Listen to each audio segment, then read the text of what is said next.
ওমর রাদিয়াল্লাহু তাআলা একদিন বলেন, ফোরাতের তীরে যদি কোনো একটা কুকুর পর্যন্ত না খেয়ে থাকে, আমি রবের কাছে কিভাবে হিসাব দিব? সুবহানাল্লাহ। এই হলো রাষ্ট্র গঠন। রাষ্ট্রে আপনি যদি দিন প্রতিষ্ঠা করতে চান তাহলে ক্ষমতার প্রয়োজন আছে কি নেই? আল্লাহ রাব্বুল আলামিনের কোরআনে 500টি আইন যদি জমিনের মধ্যে চালু করতে চান তাহলে ক্ষমতার মসনদে এই কোরআনকে নেওয়ার প্রয়োজন আছে কি নেই? এমন রাষ্ট্র, এমন সুন্দর ব্যবস্থা কারা কারা চান? সবাই চান? সবাই এমন রাষ্ট্র প্রতিষ্ঠা চান? যারা যারা চান দু হাত তুলে আল্লাহকে দেখিয়ে দিই। আল্লাহ যেন এমন রাষ্ট্রের ব্যবস্থা করে দেয় যে রাষ্ট্রে কোনো জুলুম থাকবে না, অত্যাচার থাকবে না, কোরআন দ্বারা শাসিত হবে। আল্লাহ রাব্বুল আলামিন আমাদের সকলের মনের বাসনা কবুল করুন। আল্লাহ রাব্বুল আলামিন বলেন, ওয়ালতাকুম মিনকুম উম্মাতুন ইয়াদউনা ইলাল খায়রি ওয়া ইয়ামুরুনা বিল মা'রুফি ওয়া ইয়ানহাউনা আনিল মুনকারি ওয়া উলাইকা হুমুল মুফলিহুন।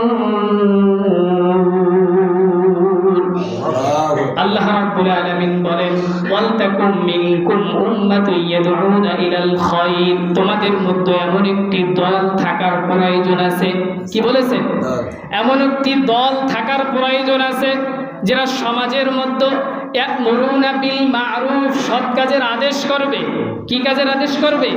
সৎ কাজের আদেশ করবে।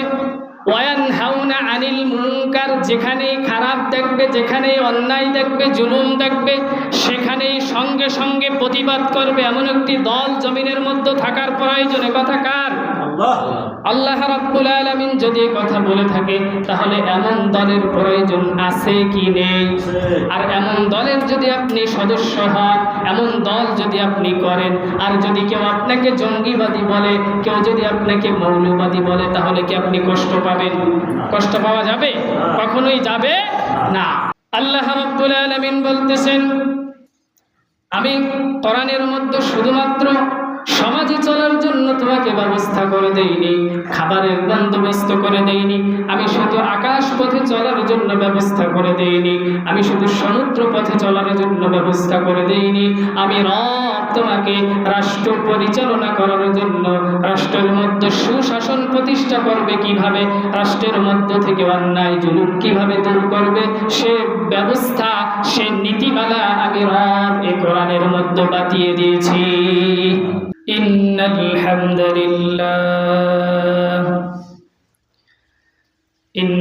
হামদালিল্লাহি নাহমাদুহু ওয়া নাস্তাঈনুহু ওয়া নাস্তাগফিরুহু ওয়া নু'মিনু বিহি ওয়া নাতাওয়াক্কালু আলাইহি ওয়া নাউযু বিল্লাহি মিন শুরুরি আনফুসিনা ওয়া মিন সাইয়্যাতি আ'মালিনা মান ইয়াহদিহিল্লাহু ফালা মুদিল্লা লাহু ومن يضلله فلا هادي له ونشهد أن لا إله إلا الله وحده لا شريك له ونشهد أن سيدنا وسندنا وحبيبنا وحبيب ربنا وطبيبنا وطبيب قلوبنا ومولانا محمدا عبد الله ورسوله الذي أرسله الله تعالى بالحق بشيرا بشيرا ونذيرا وداعيا إلى الله بإذنه وسراجا وقمرا منيرا أما بعد فقد قال الله تعالى في كلامه المجيد وفرقانه الحميد شبه جبان سر پوری أعوذ بالله من الشيطان الرجيم بسم الله الرحمن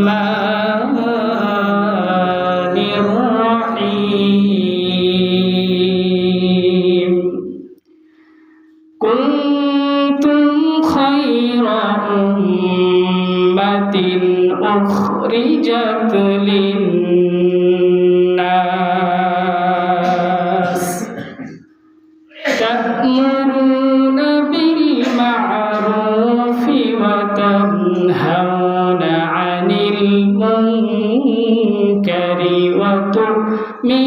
وتؤمنون بالله ولو آمن أهل الكتاب لكان خيرا لهم منهم المؤمنون وأكثرهم الفاسقون وقال تعالى في كلامه المجيد إن الله وملائكته يصلون على النبي يا أيها الذين آمنوا صلوا عليه وسلموا تسليما اللهم صل على سيدنا مولانا محمد وعلى آل سيدنا شفيعنا محمد কোন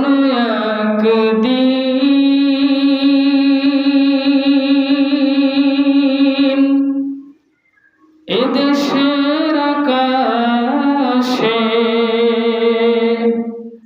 কালিমার পতাকা দুলবে সেদিন সবাই খোদাই বিধান পেয়ে দুঃখ বেদনা ভুলবে সেদিন আর নয় বেশি দূর আর কিছু পথ গেলে মিলবে সেদিন আর রবে না হাহাকার অন্যায় জুলুম অবিচার থাকবে না অনাচার দুর্নীতি কদাচার সকলেই শান্তিতে থাকবে সেদিন সভায় খোদাই বিধান পেয়ে দুঃখ বেদনা ভুলবে খোদার আইন ছাড়া অন্য কিছুতে আর মানুষ দেশের শান্তি না মিলবে, সেদিন সবাই খোদাই বিধান পে দুঃখ বেদনা ভুলবে। ঠিক কিনা? খোদার আইন যদি এই জমিনে জারি হয়ে যায়, কোরআনের আইন যদি এই জমিনে প্রতিষ্ঠা হয়ে যায়, তাহলে মানুষের অশান্তিতে থাকবে? সবাই শান্তির মধ্যে চলে আসবে। কোলাহল, জুলুম, অত্যাচার, জালিম, ফেসিবাদ সবকিছু এই জমিন থেকে সেই দিন দূর হয়ে যাবে ইনশাআল্লাহ। এজন্য খোদাই বিধান অবশ্যই চালুর প্রয়োজন আছে। আমরা শুকরিয়া আদায় করে নিচ্ছি সেই মহান মানিবের দরবারে, যিনি আমাদেরকে পৃথিবীর মধ্যে অসংখ্য মানুষ থেকে যাচাই করে বাছাই করে আল্লাহ রাব্বুল আলামিনের ভালোবাসার উদ্দেশ্যে পৃথিবীর মধ্যে শ্রেষ্ঠ স্থান মসজিদে আসার, বসার, কিছু কথা বলা এবং শোনার তৌফিক দান করতেছেন আমাকে, বলার, আপনাদেরকে শোনা। সেই মহান রবের দরবারে দিল থেকে কালিমাতুশ শুকরিয়া আদায় করে নিচ্ছি জবান ছেড়ে আলহামদুলিল্লাহ।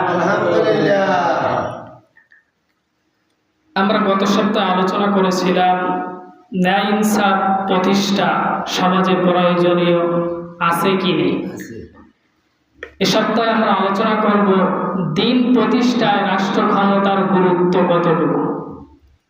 দিন প্রতিষ্ঠায়, কোরআন প্রতিষ্ঠায়, কোরআনের আইন প্রতিষ্ঠায়, আল্লাহর আইন প্রতিষ্ঠায় রাষ্ট্র ক্ষমতার গুরুত্ব কতটুকু আছে।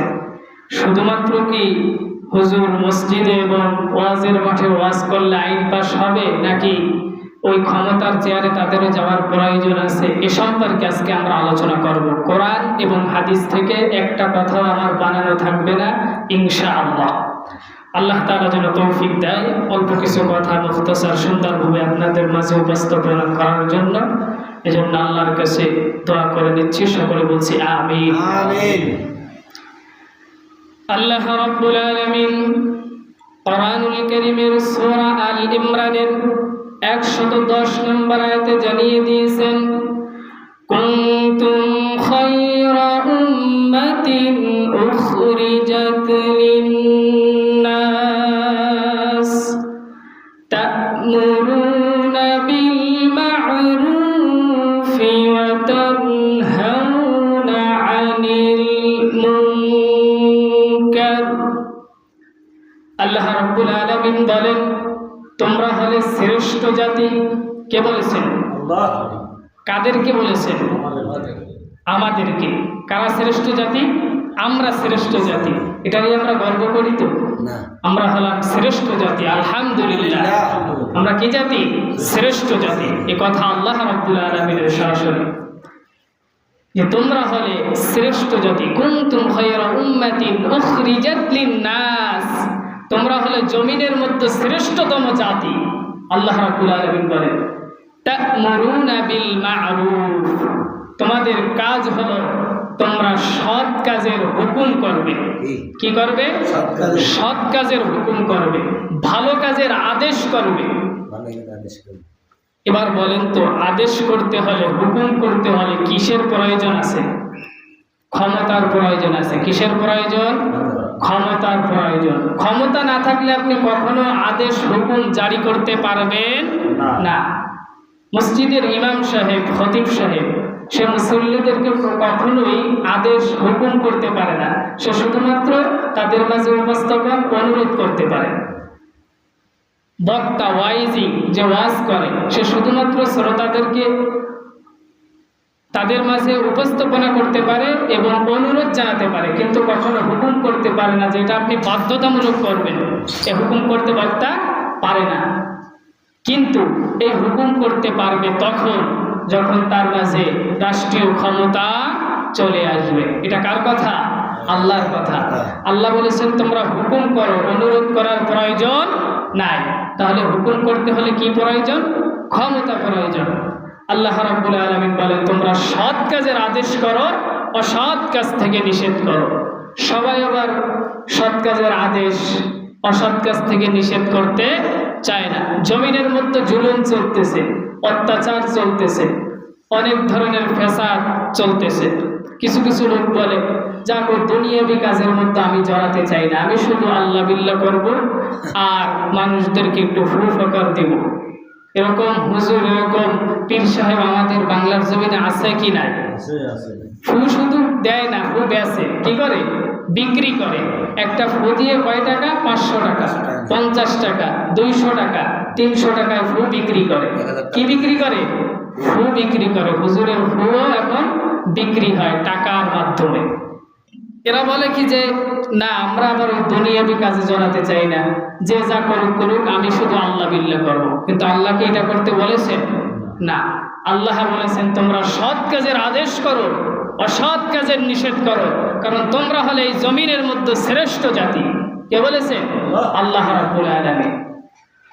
আল্লাহ তাআলা বলেন, জমিনের মধ্যে যত মাখলুকাত আমি সৃষ্টি করেছি, কোন মাখলুকাতকে আমি না খেয়ে রাখি না।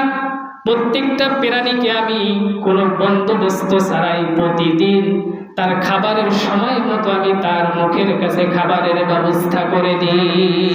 কে বলেছে? আল্লাহ রাব্বুল আলামিন।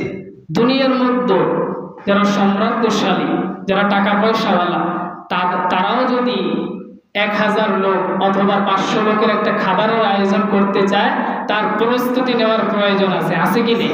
না হঠাৎ করে তার বাড়ি 500 জন গেলেই খাবার খাওয়াতে পারবে? পারবে না। তার একটা প্রস্তুতির প্রয়োজন আছে। কিন্তু আল্লাহ বলেন আমার কোনো প্রস্তুতির প্রয়োজন নাই, আমি প্রতি মুহূর্ত বান্দাকে তার মুখের সামনে খাবারের ব্যবস্থা করে দিচ্ছি। সুবহানাল্লাহ। শুধুমাত্র মানুষ নয়, পৃথিবীর মধ্যে যত প্রাণী আছে আল্লাহ রাব্বুল আলামিন বলেন সব প্রাণীকে আমি খাবার খাওয়াই। সব প্রাণীর মধ্যে শুধুমাত্র মানুষ একটু সঞ্চয় করে, তারা জমা করে সামনের দিন খাবারের জন্য। আর পিপিলিকা কিছু কিছু খাবার জমা করে সামনে বর্ষার সময় খাওয়ার জন্য, গরমকালে তার কিছু খাবার নিয়ে রাখে। এছাড়া কোনো প্রাণী তার জন্য খাবারের ব্যবস্থা আগে থাকতে করে রাখে না। কে বলেছেন? আল্লাহ রাব্বুল আলামিন। কোন সময় শুনেছেন যে শিয়ালের ব্যাংকে অ্যাকাউন্ট আছে, যে শীতকালে আমি অনেকগুলো মুরগির ব্যবস্থা করেছি, আমার জন্য একটা ব্যাংকে অ্যাকাউন্ট খোলে যাতে আমি গরমকালে বর্ষাকালে এগুলো বের করে খেতে পারি? এরকম শুনছেন নাকি? মানুষের শুধু অ্যাকাউন্ট আছে, কিন্তু শিয়াল, কুকুর, বিড়াল এদের কি কোনো ব্যাংকে অ্যাকাউন্ট আছে? আলাদা কোনো খাবারের ব্যবস্থা আগে থাকতে করে রাখা আছে? কিন্তু 3 বেলা তো তারা খাবার ঠিকই পাচ্ছে। কিভাবে পাচ্ছে? আল্লাহ রাব্বুল আলামিন বলে সব খাবারের বন্ধ ব্যবস্থা আমি রব তাদের জন্য প্রতি মুহূর্তে করে দিচ্ছি। কোন সময় তাদের একটু কমতি হচ্ছে না যে তারা হাহাকার করবে, পেরেশানিতে পড়ে যাবে যে আমার খাবারের অভাব পড়েছে। এরকম কোনো সমস্যায় তারা পড়ছে না। আমি সব মুহূর্তে তাদের খাবারের ব্যবস্থা করে দিচ্ছি। কিন্তু আমি রব তাদের এত ব্যবস্থা যখন করলাম, আল্লাহ রাব্বুল আলামিন বলে সমুদ্রের মধ্যে চলার জন্য মানুষের কি প্রয়োজন, দিক নির্দেশনার ব্যবস্থা আমি করে দিয়েছি। আকাশ পথে চলার জন্য মানুষের দিক নির্দেশনা আমি করে দিয়েছি। জমিন পথে চলার জন্য আমি দিক নির্দেশনা করে দিয়েছি। সিস্টেমে বিভাগে বিভাগে রাষ্ট্রে রাষ্ট্রে ভাগ করে দিয়েছি। একজনের ভাষা আরেকজন বোঝার ব্যবস্থা আমি রব করে দিয়েছি, যাতে জমিনের মধ্যে মানুষের চলতে কোনো সমস্যা না হয়। এবার বলেন তো, যে আল্লাহ সব কিছু তৈরি করেছে, ওই আল্লাহকে রাষ্ট্র গঠন করার জন্য, সমাজনীতি তৈরি করার জন্য, অর্থনীতি তৈরি করার জন্য, সমাজের মধ্যে সুশাসন প্রতিষ্ঠা করার জন্য, ন্যায় নীতি প্রতিষ্ঠা করার জন্য কোনো নীতিমালা তৈরি করে দেয়নি। এরকম হতে পারে? সবকিছু যেই আল্লাহ দিয়েছে, সেই আল্লাহকে সমাজ চালানোর জন্য, রাষ্ট্র গঠন করার জন্য নীতিমালা তৈরি করে দেয়নি? অবশ্যই দিয়েছে, কোনো সন্দেহ নেই। কোরআনের মধ্যে আল্লাহ তাআলা রাষ্ট্র গঠন করার জন্য নীতিমালা তৈরি করে দিয়েছে। হুজুরদের আল্লাহ রাব্বুল আলামিন আলেমদের শুধুমাত্র কোরআন হাদিস মিলাদ পড়ার জন্য পড়তে বলে নাই। এক সাংবাদিক দেখলাম মাঝে টকশোতে বলতেছে যে হুজুর আপনারা তো শুধু মিলাদ পড়তে পারেন, আপনাদের রাজনীতিতে, আপনাদের নেতৃত্বে আমরা কেন অংশগ্রহণ করব? আসলে হুজুররা কি কোরআন হাদিস থেকে শুধুমাত্র মিলাদ পড়া শিখেছে? নাই, কোরআনে আল্লাহ রাব্বুল আলামিন রাষ্ট্র গঠন করার শিক্ষাও দিয়েছে, সমাজনীতি শিক্ষাও দিয়েছে, অর্থনীতি শিক্ষাও দিয়েছে, ব্যবসা নীতি শিক্ষাও দিয়েছে। হার সাইডে ওর লাইনে আল্লাহ রাব্বুল আলামিন প্রত্যেকটা ব্যবস্থা কোরআনের মধ্যে দিয়ে দিয়েছে। কিন্তু যে ব্যক্তি না বুঝে, বুঝতে হবে একটা অবুঝ, একটা নাদান, এছাড়া আর কিছুই না। আল্লাহ রাব্বুল আলামিন বলতেছেন, আমি কোরআনের মধ্যে শুধুমাত্র সমাজে চলার জন্য তোমাকে ব্যবস্থা করে দেইনি, খাবারের বন্দোবস্ত করে দেইনি, আমি শুধু আকাশ পথে চলার জন্য ব্যবস্থা করে দেইনি, আমি শুধু সমুদ্র পথে চলার জন্য ব্যবস্থা করে দেইনি, আমি রব তোমাকে রাষ্ট্র পরিচালনা করার জন্য, রাষ্ট্রের মধ্যে সুশাসন প্রতিষ্ঠা করবে কিভাবে, রাষ্ট্রের মধ্য থেকে অন্যায় জুলুম কিভাবে দূর করবে, সে ব্যবস্থা, সে নীতিমালা আমি রব এই কোরআনের মধ্যে বাতিয়ে দিয়েছি। কে বলেছেন? আল্লাহ রাব্বুল আলামিন। এজন্য তোমরা কি করবে? তোমরা হলো শ্রেষ্ঠ জাতি, তোমরা হলো হুকুম করবে, আদেশ করবে। আর হুকুম করার জন্য তোমাদের কোথায় যেতে হবে? ক্ষমতার মসনদে যেতে হবে। কারণ এই ক্ষমতার মসনদে প্রত্যেক নবীরাই গিয়েছিল। আমি নবীদেরকে ক্ষমতার মসনদে নিয়েছিলাম এবং তাদেরকে যাওয়ার জন্য সংগ্রাম করতে বলেছিলাম। বলেছে কি বলে নাই? আল্লাহ রাব্বুল আলামিন বলেন, وَلْتَكُنْ مِنْكُمْ أُمَّةٌ يَدْعُونَ إِلَى الْخَيْرِ وَيَأْمُرُونَ بِالْمَعْرُوفِ وَيَنْهَوْنَ عَنِ الْمُنكَرِ وَأُولَئِكَ هُمُ الْمُفْلِحُونَ।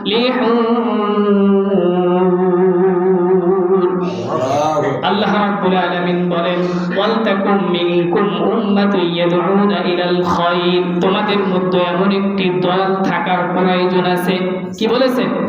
এমন একটি দল থাকার প্রয়োজন আছে যারা সমাজের মধ্যে ইয়া'মুরুনা বিল মা'রুফ, সৎ কাজের আদেশ করবে।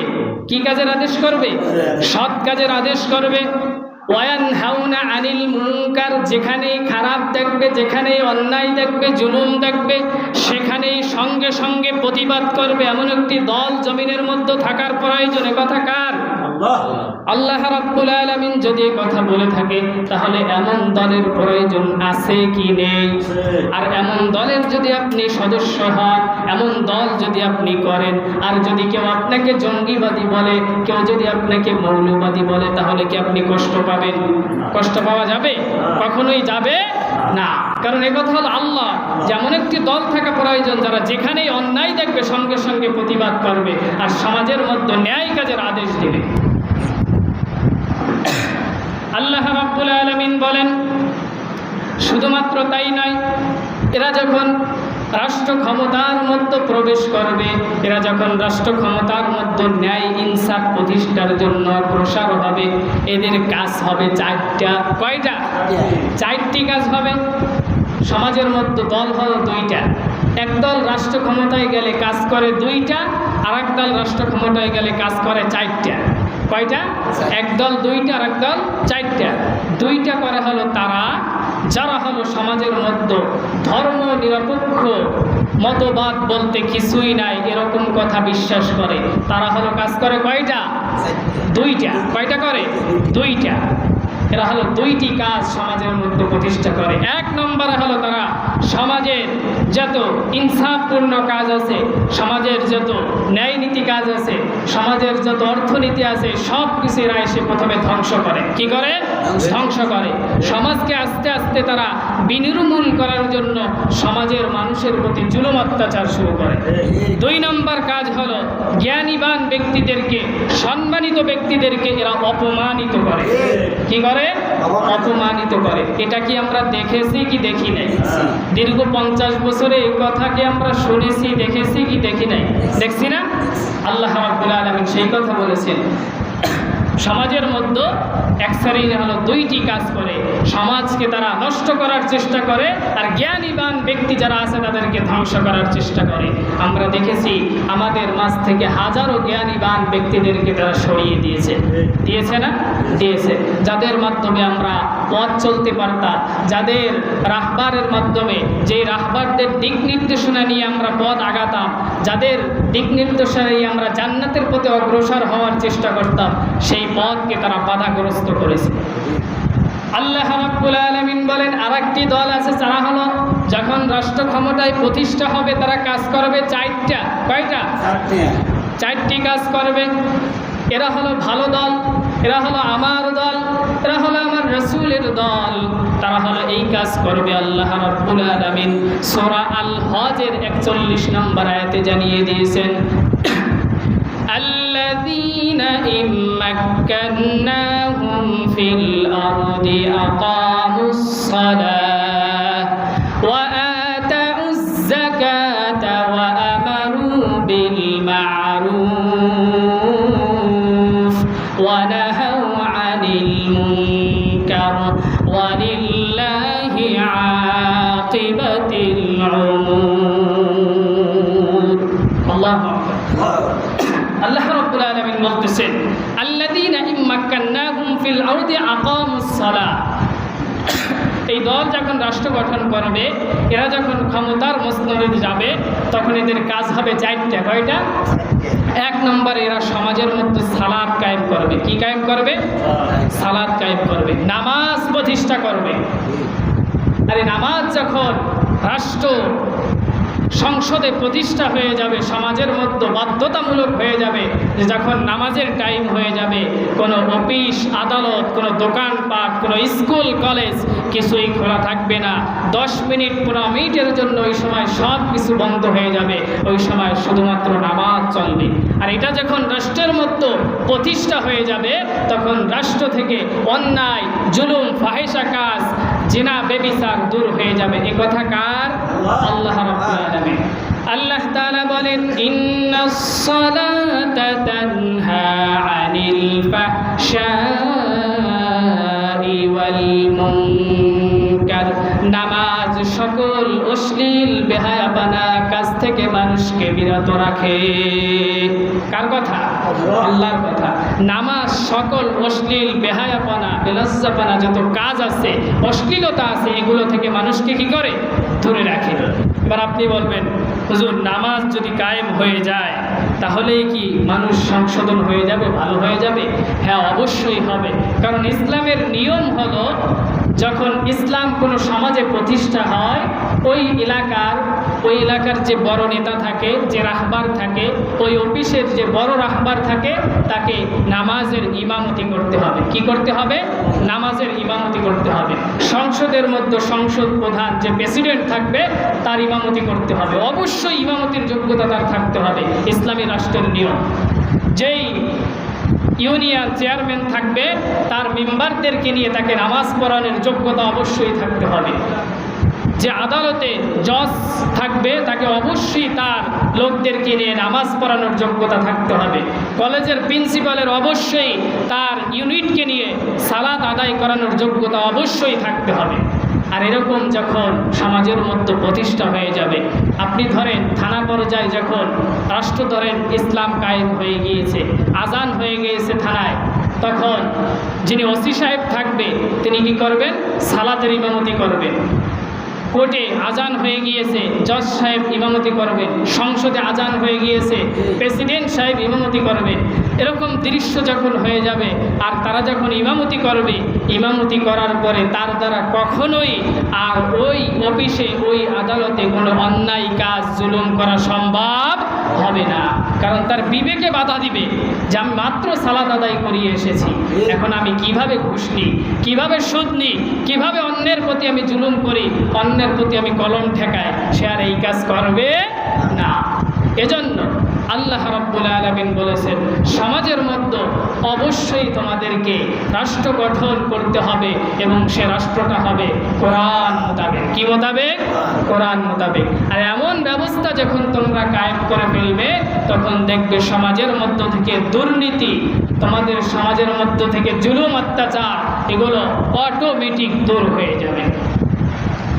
কারণ যদি শুধুমাত্র ওয়াজ এবং আলোচনা করে, মসজিদের খতিব সাহেবরা যদি প্রতি জুমায় আলোচনার মাধ্যমে সমাজ থেকে চুরি দূর করে দিতে পারত, তাহলে এই বাংলার জমিনে একটা চোরও খুঁজে পাওয়া যেত না। কারণ 50 বছর ধরে এই জমিনে হাজারো মসজিদ থেকে জুমায় আলোচনা হয় চোরের বিষয়, হয় কি হয় না? হাজারো জুমায় এই মসজিদ থেকে আলোচনা হয় সুদের বিষয়, কিন্তু সুদ বন্ধ হচ্ছে না, হচ্ছে। ঘুষের বিষয় আলোচনা হয়, কিন্তু যারা ঘুষ খায় তারা কিন্তু ঘুষ বন্ধ করতেছে না। জিনার বিষয়ে আলোচনা হয়, কিন্তু যারা জিনা করে তারা কিন্তু জিনা ব্যভিচার বন্ধ করতেছে না। সালাতের বিষয়ে আলোচনা হয়, কিন্তু যারা সালাত পড়ে না এরা ঠিকই আজানের সময় মসজিদের পাশ থেকে হেঁটে যায়, কিন্তু কখনো ভুলেও মসজিদের দিকে ফিরে তাকায় না। আছে কি নেই? কিন্তু যদি শুধুমাত্র সংসদ ভবনে 300 জন প্রার্থী এমপি যারা আছে তাদের মধ্যে 160 জন যদি বলে ফেলে যদি যে আমাদের সংসদে অবশ্যই নামাজের বিল পাস করতে হবে, কারণ বাংলার জমিনে 95% মুসলমান, এই জমিনে নামাজ সংসদীয়ভাবে রাষ্ট্রীয়ভাবে কায়েম না করলে চলবে না।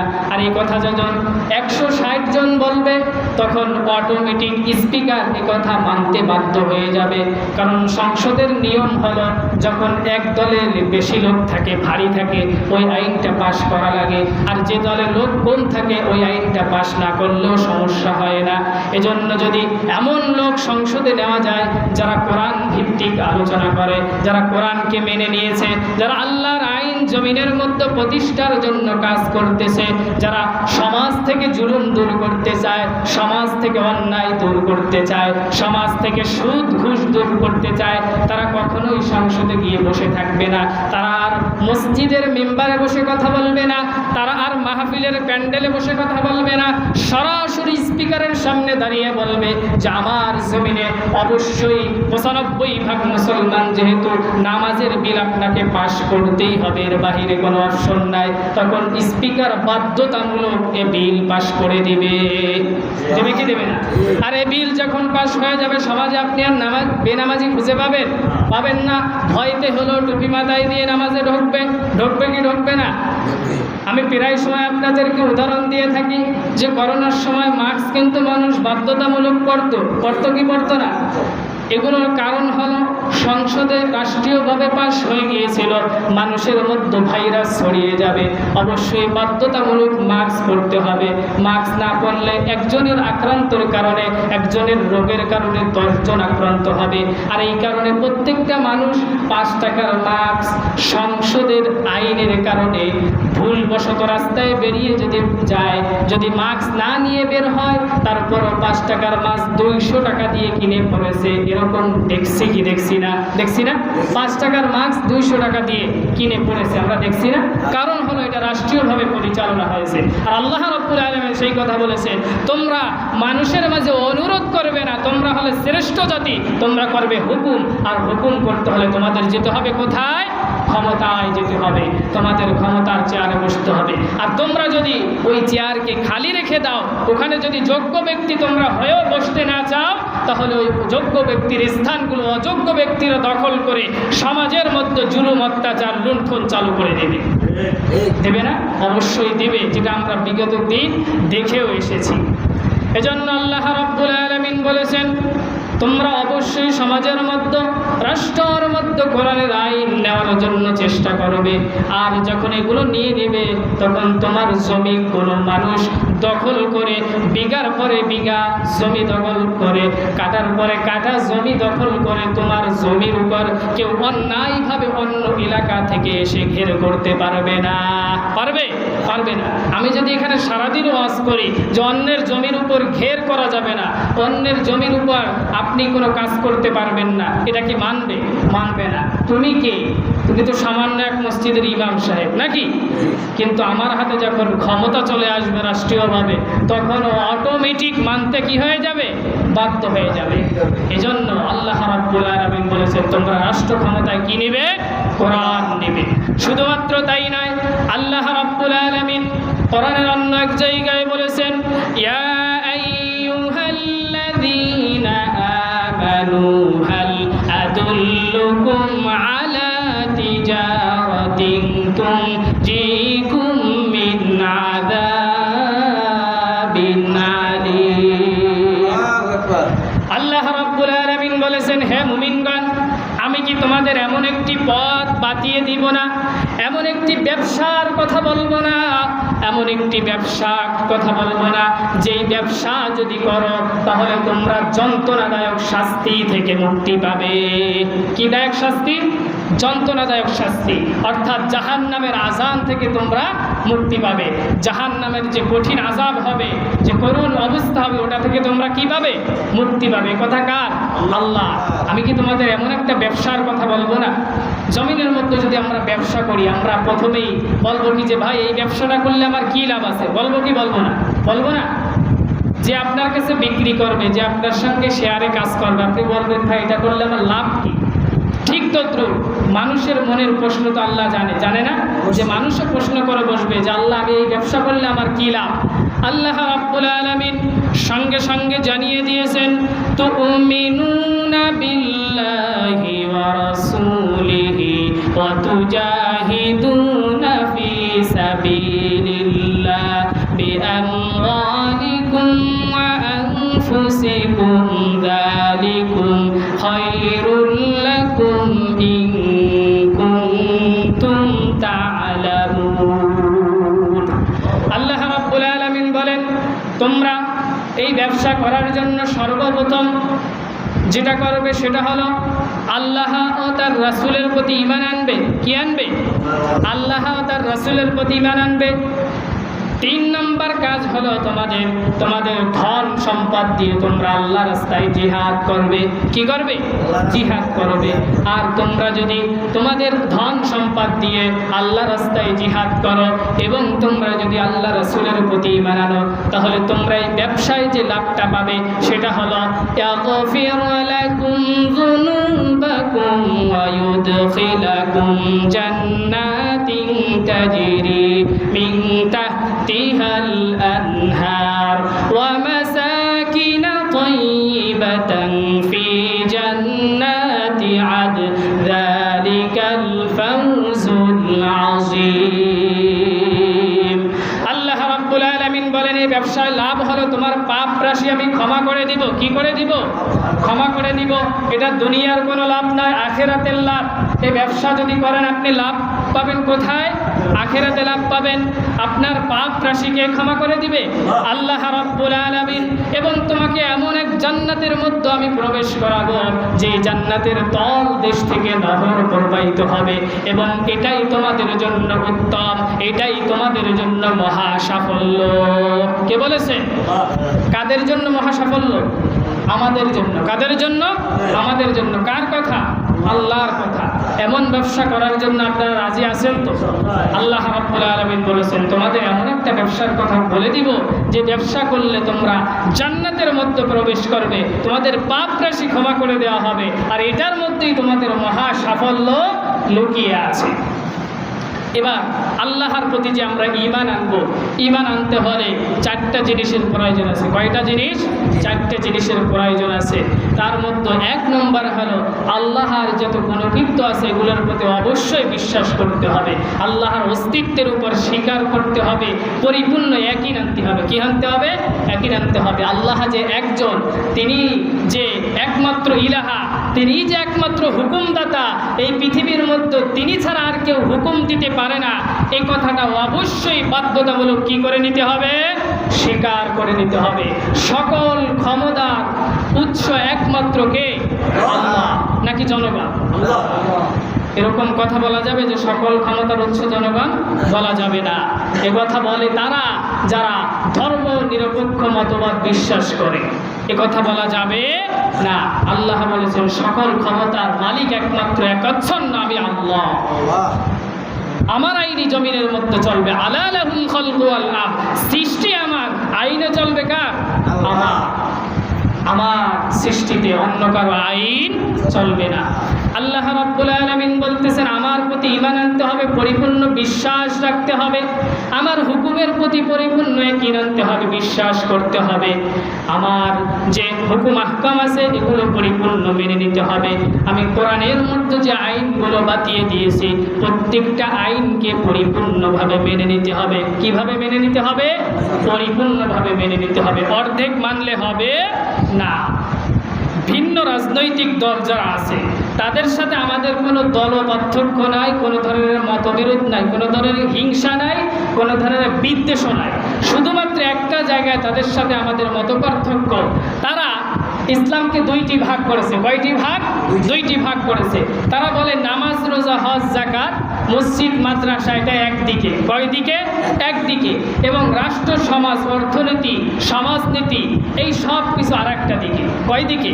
আর একটা দিকে।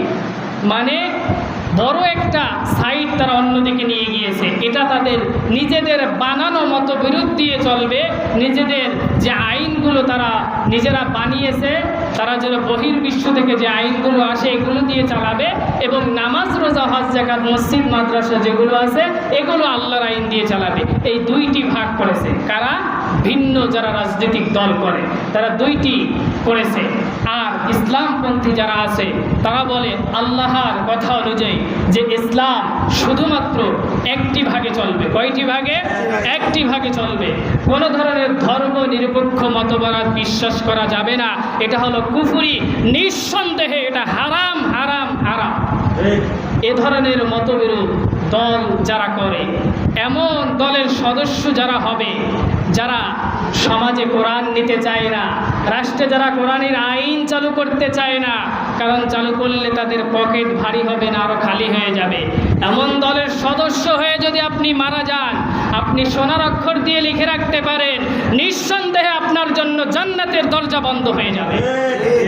এতে কোনো সন্দেহ নাই। আপনি দল করেন কোনো সমস্যা নাই, কিন্তু দলের মধ্যে আগে চেক করে নেন যে তারা কোরআন কি কয় ভাগ করেছে, এক ভাগ না দুই ভাগ। যদি তারা এক ভাগ করে তাহলে তার দল করেন, কোনো সমস্যা নাই। আর এই কথাগুলো যখন আমরা বলতে যাই তখন একদল বলে হুজুর আসলাম মসজিদে আলোচনা শুনতে কোরআন থেকে হাদিস থেকে, এরা দিয়ে আবার রাজনীতি শুরু করেছে। কি শুরু করেছে?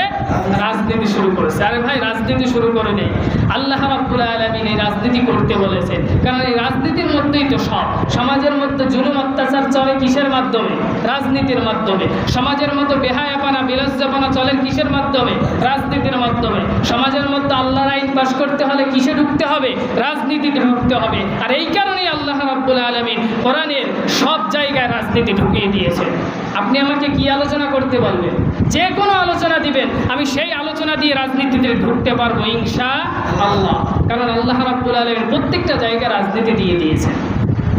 এজন্য রাজনীতির বিকল্প কোনো কিছু নাই। হ্যাঁ, রাজনীতি যদি আপনি খারাপ সাইডে নেন তাহলে রাজনীতি খারাপ, কিন্তু রাজনীতি যদি কোরআন মোতাবেক নিয়ে আসেন তাহলে রাজনীতির মতো ভালো মঞ্চ আর কোনোটা হতে পারে না।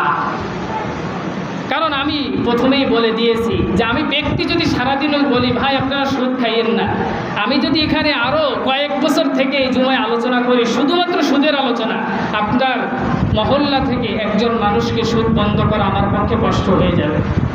যদি বলি ভাই ঘুষ খাইয়েন না, আমার বন্ধ করতে কষ্ট হয়ে যাবে। ভাই ব্যবসায় আপনি কম দিয়েন না, আমি বন্ধ করতে পারবো না। ভাই আপনি জেনাবে বিচার করেন না, অন্যায়ভাবে কোনো নারীর দিকে তাকিয়েন না, গুনার কাজে লিপ্ত হয়েন না, এটা আমি বন্ধ করতে পারবো না ভাই। শুধু আমাদের নসিহাত করার প্রয়োজন আমরা করে যাচ্ছি, কারণ আমাদের তো আদেশ দেওয়ার ক্ষমতা হাতে নাই। আমরা শুধু অনুরোধ করতে পারি, কিন্তু আদেশ দিতে পারে কারা? যারা রাষ্ট্র ক্ষমতায় বসে আছে। এজন্য আল্লাহ রাব্বুল আলামিন বলেছেন যে তোমরা রাষ্ট্র ক্ষমতায় এমন লোকদেরকে নেবে যারা তোমাদের সমাজের মধ্যে জুলুম দূর করে, অত্যাচার দূর করে সমাজের মধ্যে ন্যায় নীতি প্রতিষ্ঠা করতে পারবে।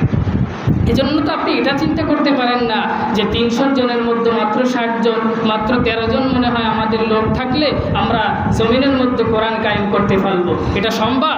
সম্ভব না। বিগত দিনেও ছিল, কিন্তু এটার দ্বারা কখনো সম্ভব না। আমি বলেছি যে সংসদের আইন পাশ করতে হলে অবশ্যই সংসদে সেই লোক থাকা বেশি প্রয়োজন আছে। আছে কি নেই?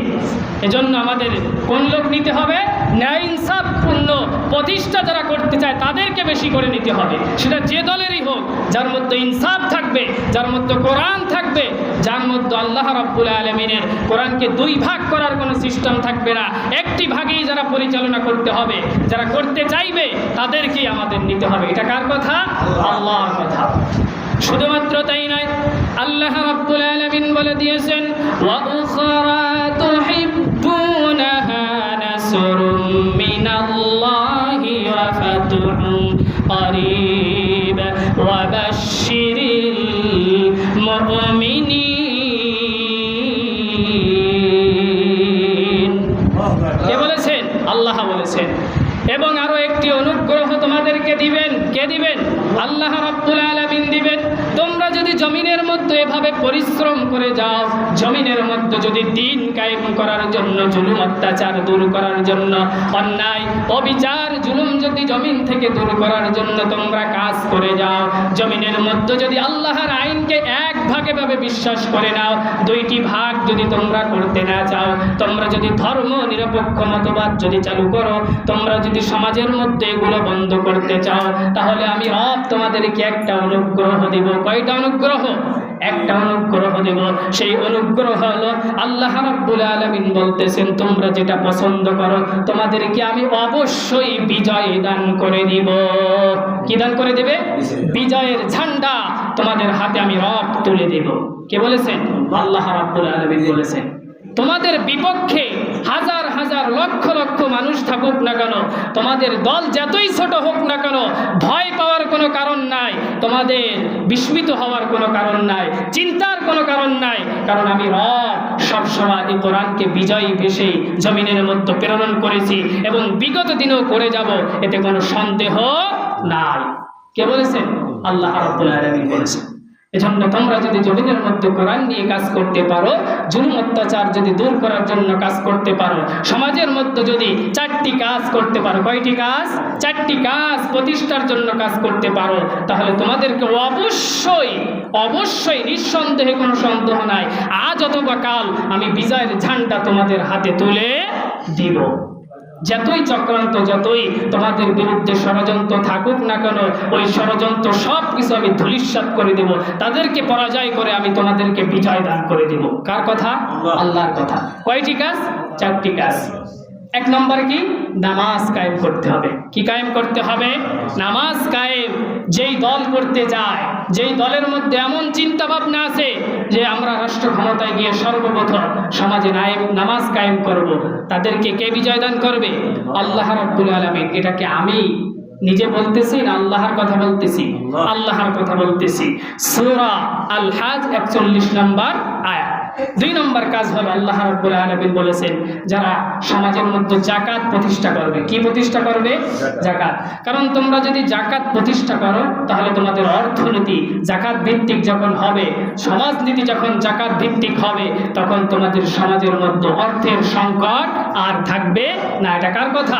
আল্লাহর কথা। কারণ আমরা শুনেছি, পড়েছি, রাসূলুল্লাহ সাল্লাল্লাহু আলাইহি ওয়াসাল্লাম মদিনা রাষ্ট্র গঠন করেছিলেন কি করেছিলেন না? করেছিলেন না? ওখানে কি অর্থনীতির কোনো সংকট ছিল? সংকট ছিল না। একটাই কারণ ওখানে আল্লাহর রাসূল যাকাত ভিত্তিক অর্থনীতি চালু করেছিল। এজন্য সাহাবায়ে কেরাম মাথার উপর যাকাতের বোঝা বয়ে বয়ে মাইলকে মাইল চলছে, কিন্তু যাকাত দেওয়ার জন্য একটি ব্যক্তিকে খুঁজে পায় নাই। আর আমাদের সমাজে যদি আপনি 5000 লুঙ্গি নিয়েও যদি এখানে দাঁড়ান, মনে হয় 10 মিনিটের মধ্যে শেষ হয়ে যাবে, নাকি? এই হলো আমাদের সমাজের অবস্থা। কারণ যাকাত ভিত্তিক অর্থনীতি এখনো চালু করতে পারে নাই। 50 বছরের মধ্যে যারাই এসেছে কেউই চালু করতে পারে নাই। 3 নম্বরে আল্লাহ রাব্বুল আলামিন বলেছেন, 4টি গুণের মধ্যে 3 নম্বর গুণ হলো যারা সৎ কাজের আদেশ দেবে। কি কাজের আদেশ দিবে? সৎ কাজের আদেশ দেবে। আল্লাহ রাব্বুল আলামিন বলছে, ইয়ামুরুনা বিল মা'রুফ, যারা সৎ কাজের আদেশ দিবে। কি দিবে? আদেশ দিবে, অনুরোধ না। কিন্তু অনুরোধ করা যাবে না, আদেশ করতে হবে। কি করতে হবে? যে অবশ্যই বাধ্যতামূলক আজকে থেকে আইন পাস হয়ে গেল, যদি কোথাও অন্যায় হয় সঙ্গে সঙ্গে ওটার প্রতিরোধ করতে হবে। এটা কি? আদেশ। এটা যারা করবে তাদেরকে আমি রব অবশ্যই বিজয় দান করব। 4 নম্বর বিষয় হলো আল্লাহ রাব্বুল আলামিন বলেছেন, ইয়ামুরুনা বিল মা'রুফ ওয়া ইয়ানহাউনা আনিল মুনকার, যারা অসৎ কাজের কি করবে? নিষেধ করবে। যেখানেই অন্যায় ওখানেই প্রতিবাদ, যেখানেই জুলুম ওখানেই প্রতিবাদ। এটা যখন মানুষের মাঝে গড়ে উঠবে, তখন অটোমেটিক সমাজ সংস্কার হয়ে যাবে। সংস্কারের জন্য রাস্তায় রাস্তায় দৌড়ানো লাগবে না। এটা কার কথা? আল্লাহর কথা। আমরা একটু যদি বিগত দিনের রাষ্ট্রের দিকে লক্ষ্য করি, আমাদের পূর্বপুরুষদের রাষ্ট্রের দিকে লক্ষ্য করি, তাহলেই আমরা বুঝতে পারবো হযরত ওমর ফারুক রাদিয়াল্লাহু তাআলা আনহু অর্ধ জাহানের খলিফা, খলিফাতুল মুসলিমিন, অর্ধেক পৃথিবীর প্রেসিডেন্ট। রোম পারস্য দেখতেছে যে আল্লাহর রাসূল সাল্লাল্লাহু আলাইহি ওয়াসাল্লাম যে রাষ্ট্র গঠন করে গিয়েছে, এ রাষ্ট্রের হাল ধরেছে আবু বকর, এরপরে ওমর যখন রাষ্ট্রের হাল ধরেছে, দেখতেছে রাষ্ট্রের সীমানা শুধু বেড়েই যাচ্ছে, কমে না। কি হয় না? কমে না, রাষ্ট্রের সীমানা শুধু বাড়ে, শুধু বিজয় অর্জন করতেছে ওমর। এবার রোম পারস্যের সম্রাট ভয় পেয়ে গেলেন যে কি না কি হয়ে যায়, কবে না কবে আবার আমার রাষ্ট্রে ঢুকে পড়ে ওমর, আমার রাষ্ট্র আবার কবে না কবে দখল করে বসে। গোয়েন্দা বিভাগের প্রধানকে পাঠিয়ে দিলেন, যাও ওমরকে একটু দেখে আসো, ওর রাষ্ট্রটা কেমন, ওর মসনদটা কেমন, একটু দেখে আসো, ওর চেয়ারটা কেমন, সিংহাসনটা কেমন, ওকে মোটা না কেমন স্বাস্থ্যের অধিকারী, একটু দেখে আসো। গোয়েন্দা বিভাগের প্রধান চলে গেল, গিয়ে মসজিদে নববীর মধ্যে ঢুকে দেখতেছে কিছু সংখ্যক লোক বসে আছে। বলতেছে, আপনাদের প্রেসিডেন্ট কোথায়? বলতেছে, আমাদের তো প্রেসিডেন্ট হয় না, আমাদের হয় একজন আমির। কি হয়? একজন আমির। আমাদের কোনো প্রেসিডেন্ট নাই, আমাদের হয় একজন দিক নির্দেশনা দেওয়ার জন্য শুধুমাত্র একজন আমির। বলতেছে, আচ্ছা তাহলে তো আপনাদের আমির তিনি যেখানে বসেন তার যে সিংহাসনটা আছে এটা একটু যদি দেখাতেন তাহলে আমার জন্য একটু ভালো হতো। বলতেছে, তার তো কোনো সিংহাসন নাই, এই মসজিদের মধ্যে আমরা সবাই পাশাপাশি বসে এই অর্ধ জাহান পুরো আমরা পরিচালনা করি। সুবহানাল্লাহ। কি বলতেছে? তার কোনো গদি নাই, কোনো সিংহাসন নাই, কোনো ধরনের আলাদা কোনো ব্যবস্থা নাই, তিনি তো এখানে বসে এই পুরো অর্ধ পৃথিবী পরিচালনা করে। তিনি তো হতভম্ব হয়ে যাচ্ছে বারবার। এবার বলতেছে, তাহলে তোমার প্রেসিডেন্ট কোথায়, তার সঙ্গে তোমার সাক্ষাতের ব্যবস্থা করে দাও। বলতেছে, তিনি কোথায় গেছে আমরা তো জানি না। কেন, তোমরা জানো না কেন? বলতেছে, তার একটা উট হারিয়ে গিয়েছে, হয়তো তার উটটা সে খুঁজতে গেছে। এবার তো সে আরো হতভম্ব হয়ে গেলেন। বলে, কি বলো তোমরা? প্রেসিডেন্টের, অর্ধজাহানের প্রেসিডেন্ট যিনি খলিফা, তার উট হারিয়ে গিয়েছে, তোমাদের তো চাকরি না থাকার কথা, তোমরা এখানে আরামসে বসে আসো, আর সে তার উট খুঁজতেছে গিয়ে মাঠে মাঠে, এটা কেমন কথা? বলতেছে, এটাই আমাদের রাষ্ট্র। বলতেছে, তাহলে তোমাদের প্রেসিডেন্ট কোন দিকে গেছে একটু দেখিয়ে দাও। এবার সে বলল, এই দিকে গেছে, যা। এবার একজন লোক নিয়ে সে হাঁটতে লাগলো। হাঁটতে হাঁটতে বেশ কিছু মাইল যাওয়ার পরে দেখতেছে একটা গাছের তলায় সূর্য হেলে পড়েছে, টকবকে রোদ, তিনি শুয়ে আছে, মাথার তলে কোনো বালিশ নাই, কোনো বিছানা নাই, সূর্যের তাপে তার গায়ের ঘাম পড়ে পড়ে বালুগুলো ভিজে যাচ্ছে। এবার ওই সাথের লোকটা বলে দিচ্ছে, এই হলো আমাদের অর্ধজাহানের প্রেসিডেন্ট, ঘুমিয়ে আছে এখানে। তিনি বলতেছে যে কেমন প্রেসিডেন্ট?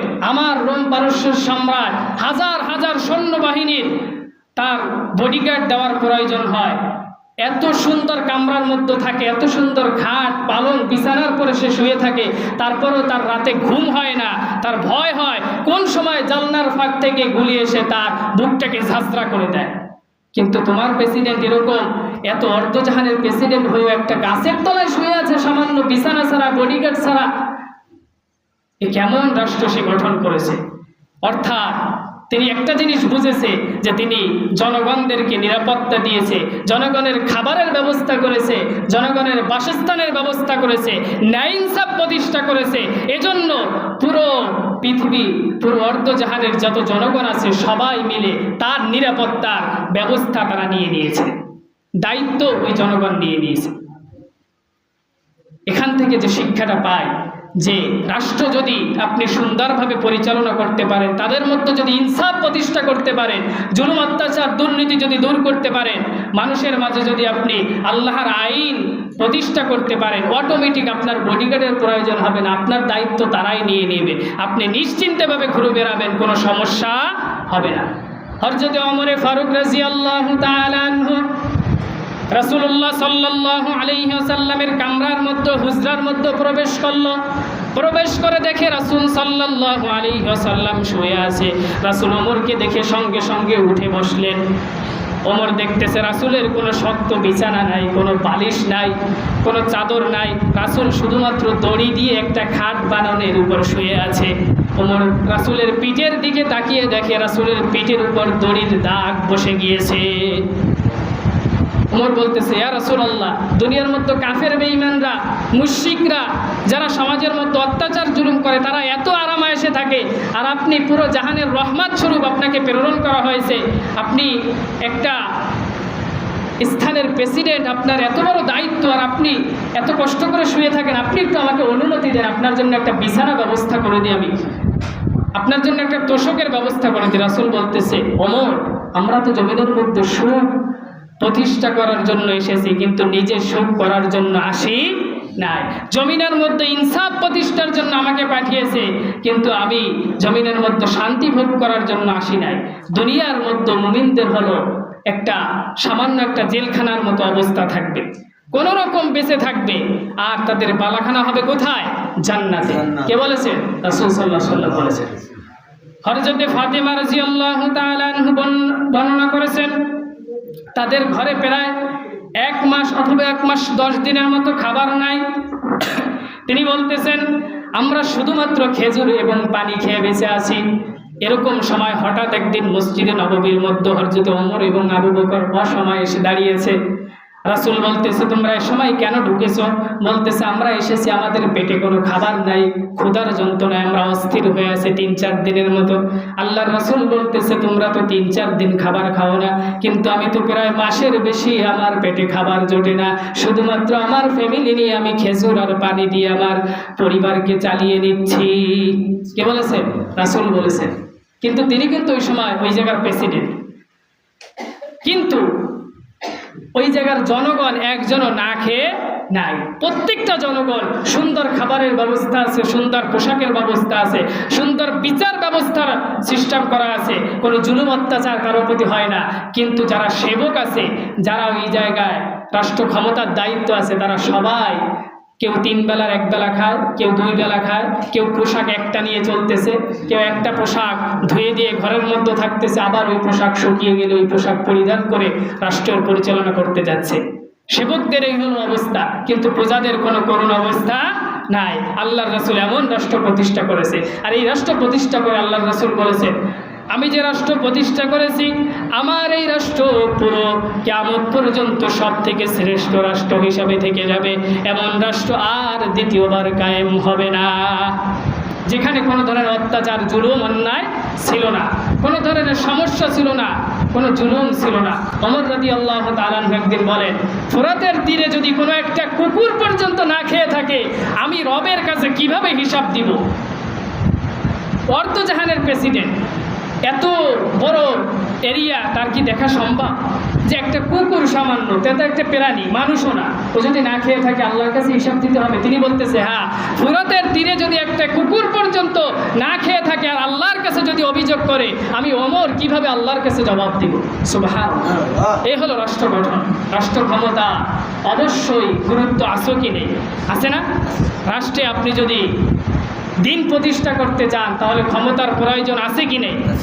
আল্লাহ রাব্বুল আলামিনের কোরআনে 500টি আইন যদি জমিনের মধ্যে চালু করতে চান, তাহলে ক্ষমতার মসনদে এই কোরআনকে নেওয়ার প্রয়োজন আছে কি নেই? এমন রাষ্ট্র, এমন সুন্দর ব্যবস্থা কারা কারা চান? সবাই চান? সবাই এমন রাষ্ট্র প্রতিষ্ঠা চান? যারা যারা চান, 2 হাত তুলে আল্লাহকে দেখিয়ে দিই। আল্লাহ যেন এমন রাষ্ট্রের ব্যবস্থা করে দেয়, যে রাষ্ট্রে কোনো জুলুম থাকবে না, অত্যাচার থাকবে না, কোরআন দ্বারা শাসিত হবে। আল্লাহ রাব্বুল আলামিন আমাদের সকলের মনের বাসনা কবুল করুন, আমিন। ওয়া আখিরু দাওয়ানা আনিল হামদুলিল্লাহি রাব্বিল আলামিন। সুবহানাকাল্লাহুম্মা ওয়া বিহামদিকা আস্তাগফিরুকা ওয়া আতুবু ইলাইক।